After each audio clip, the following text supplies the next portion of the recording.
Defects. The exaggerated responses to life. Hey there. Welcome to this video on defects. You know, those little quirks and flaws that make us uniquely imperfect. Let's dive in and explore how our defects can be our exaggerated responses to life and what we can do to stop them when they harm ourselves or others. For example, overthinking. Take overthinking as our first example. It's like our brain's defect that makes us analyze every little thing. But what if it starts to interfere with your daily life or relationships?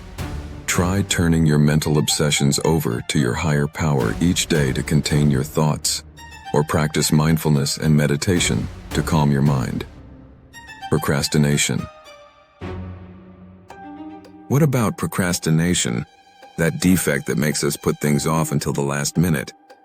But when it starts to harm your goals or relationships, it's time to take action.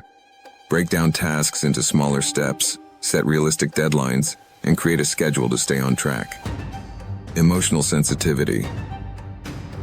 That defect that makes us feel things deeply. But when it starts to overwhelm you or harm others, try practicing emotional regulation techniques like deep breathing, self-compassion, or talking to your sponsor and higher power to process your emotions. Self-centeredness. Self-centeredness can be a defect that harms relationships or prevents us from considering others' needs. Practice active listening, empathy, and gratitude to shift your focus towards others and build stronger connections. Conclusion.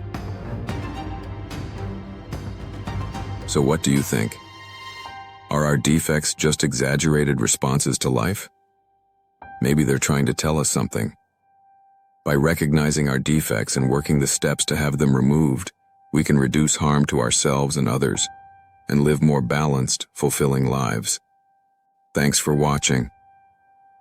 Don't forget to subscribe to Department of Contentment and hit that notification bell for more ideas and content on personal growth and self-improvement. Thank you.